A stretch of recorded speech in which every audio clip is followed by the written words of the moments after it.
Je m'appelle Tris, j'ai 25 ans, je suis musicienne et je suis une personne transféminine. Dis-moi quelque chose, est-ce que tu as peur de trop aimer, d'aimer trop la sirène à la queue rose?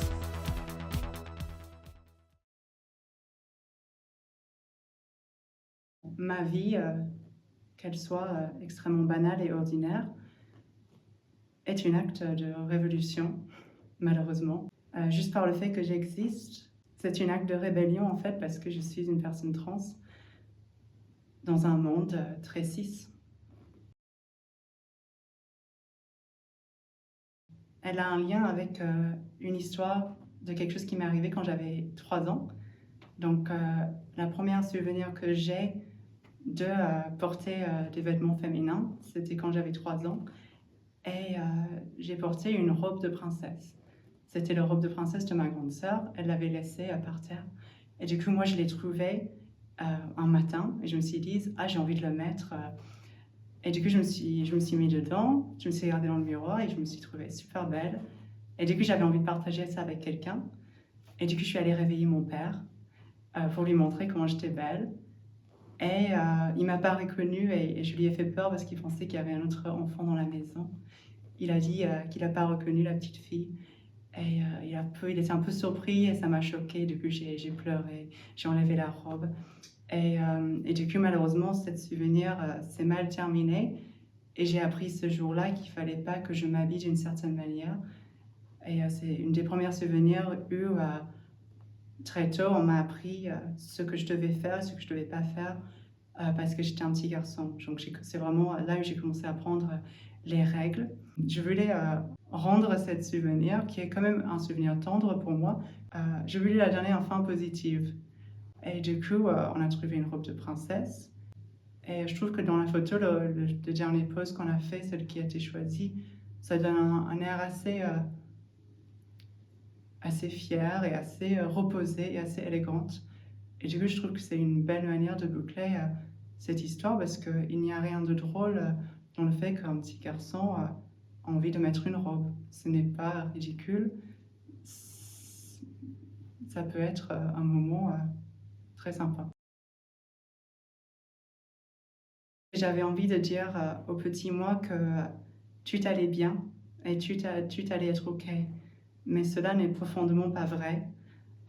Parce que même si j'adore vivre en tant que femme et j'adore être une femme trans, transitionner pour moi a eu un grand prix, malheureusement, parce que j'ai perdu toute ma famille. Et j'avais envie de lui rassurer, mais en même temps j'avais du mal à trouver les mots. Je lui ai dit à un moment qu'un jour, il portera des robes et des vêtements féminins et il ne ressentira plus la honte, il se sentira très très bien et il retrouvera cette bonheur et cette innocence de porter des vêtements qui lui plaisent. My dream girl, she never came along, so I became her. My dream girl, well, the only other was wrong. The one when I see me, will dressed up in the mirror. Pas assez de personnes se rendent compte que la création de leur identité est une création fondamentalement ludique et créative. Et quand tu es trans,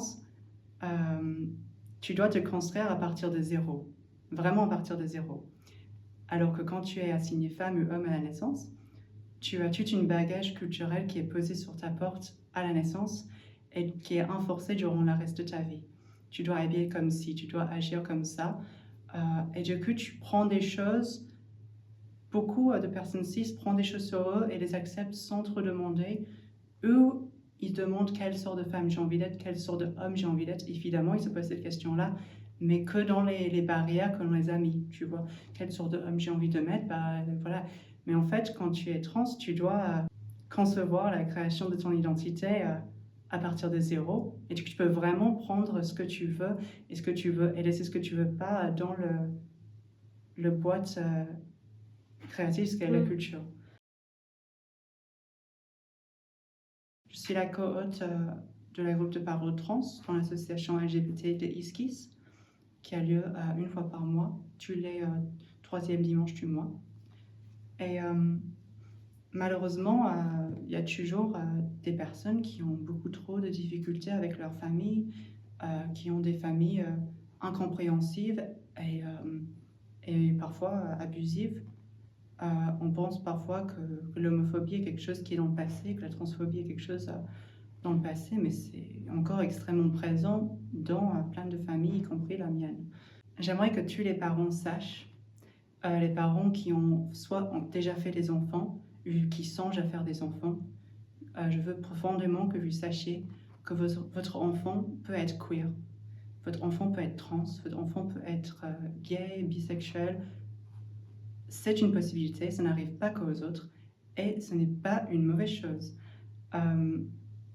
Moi, je viens d'une famille où mes parents ont eu 3 enfants.